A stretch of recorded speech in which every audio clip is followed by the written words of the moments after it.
Hello, in this video I am going to show how to install Kubuntu 21.10.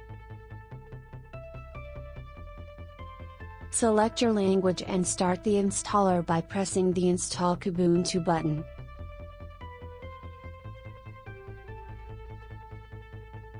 Set your keyboard layout and press Continue.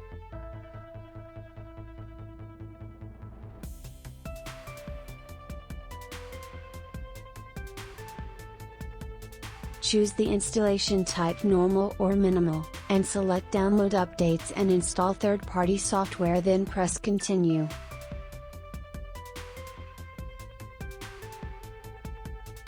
Choose if you want to automatically partition the disk or assign manually the mount points, press install now to continue.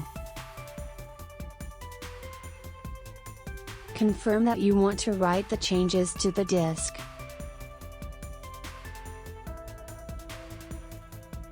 Select your time zone on the map and press continue.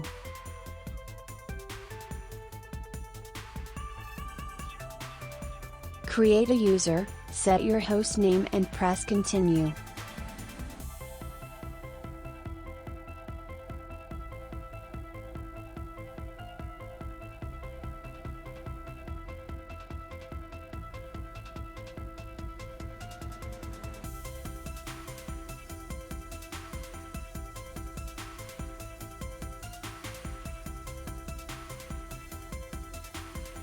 Thank you for watching the video, and please help the channel by sharing, leaving a like and subscribing.